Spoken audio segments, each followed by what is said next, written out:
This is the best thing that's ever happened to my life in BMXing.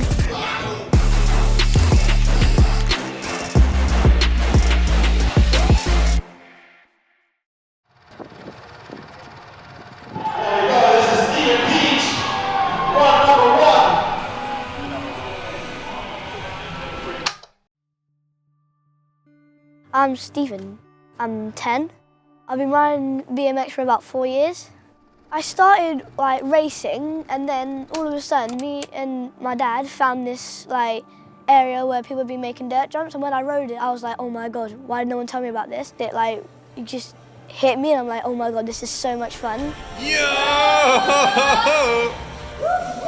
And you have to enjoy it to really progress in it.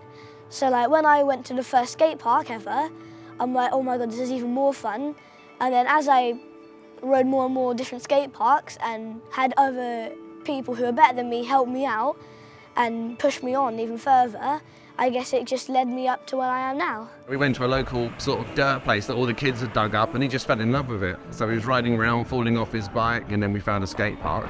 Had some lessons down at Source with Greg and Ali and all the guys, and then from there he just fell in love with it, and that's been it really. So yeah, I don't know much about BMX. He's kind of learned it all on his own. The rider that got me into BMXing, freestyle and doing all the jumps, was Greg. The flow and the massive transfers, he really got me into it. And then as I grew more into it, Ash and Kieran, as I watched them do all their tricks, I'm like, I really want to learn to do those. Riding with them is the best thing ever, because they'll watch you ride and then they'll help you improve on it. Then when you do improve on it, then they're just so supportive of you. When you first meet them, you're a bit shy because they're some of the world's best riders. But once you know them, they're literally just like you when you get older, or just like you when you're now. They're just ordinary people who are good on a bike.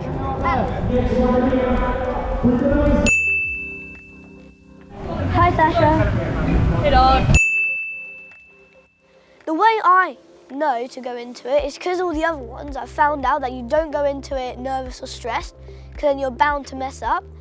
You just go into it calm and really just blank mind, and then you're gonna do good in it. Yeah, I think he's a bit nervous, but at the same token, he's got so many good riders around him, all the other kids. That's the bit that pushes him on as well. I've ridden here before quite a few times, but every time I come here, it just feels better and better and better. And for the things that we're doing now, like the big competition, it just feels even better because it's the competitive environment, and all the other kids are getting all worried and nervous. But I just say, don't get nervous. No matter what place you come in, you're a winner. The nerves kick in with the competitions, but I think for us, it's always been the main thing is about having a bit of fun, enjoying ourselves and just enjoying the moment, But yeah, you can't help it. Everyone always gets a little bit worried, You always want the best for them and to come out of it smiling, really. It basically feels like I'm when I do all the jumps, it makes me feel free and relax. It helps me relax and it's my happy place. And I just feel like I'm flying through the air. Yeah, we've met so many great people, friends. We've been to so many places, We've been from Scotland to Hastings around the country. So yeah, it's been a great experience. Where did the nickname come from?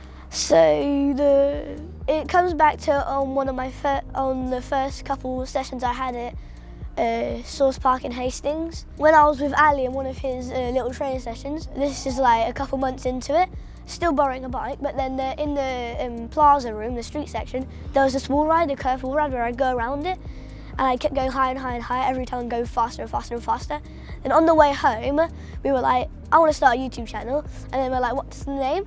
And then we came up with the name Slingshot Steve, because I'm just slinging around the corners. I just feel like it's gotten me from going from having it for fun to having it as a career that I'm going to do for the rest of my life and enjoy it. From everyone, when you come down a bit a couple of days before the jam, or this one, because it's not too far away from us, we came down every weekend on the run up to it for 4 weeks, and every weekend I'd be working on my run and how to improve it and what tricks to do. And I think I've got a really sturdy run to perform. He's a sort of person that likes to work it out in his own mind. He visualises what he's going to do rather than actually practices, which gives us a bit of nerves. But just let him get on with it. Like I say, as long as he comes out of it happy and smiling and, come back another day, it's all good. So the most satisfying trick for me to pull off would either be a big no-foot, because I've got big spaghetti legs and they just wiggle up, or an Air Jordan, because I can get them like the proper one. And like the one that I like the most is probably either like if you find the right box, like a proper motor whip, so it goes sideways and dips it in and like turns it back out. That's really nice. That's really easy. But those are the main three that look the best when I do them because those are like my signature tricks. Personally, I think I might either get on the podium or 5th or 4th because I'm against some good riders, but it's all about flow. If you do a 540 and you land it and it's really scruffy, and then you do a big gap and land it really smooth and then into another big gap, you'll get more points. So I just think if I get my run really smooth and all the tricks, I think I have a really good chance. But then if they get it smooth, then they have a good chance. Yo, the ET on the box. Oh, a nice big extra. Oh, a fast one on the front line. There we go, this is Steve Peach. Run number 1.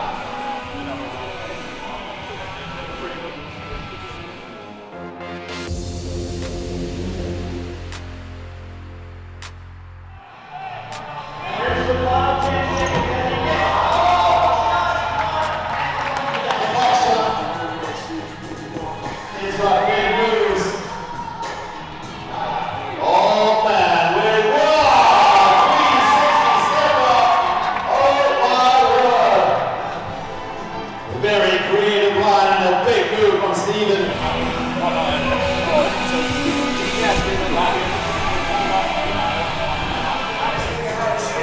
Look at the speed.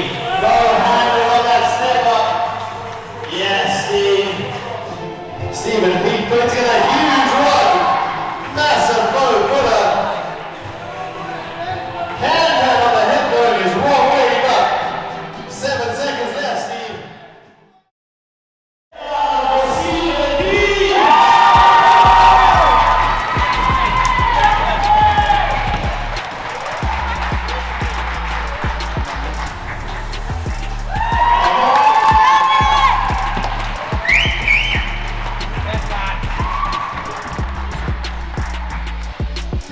Wicked, babe.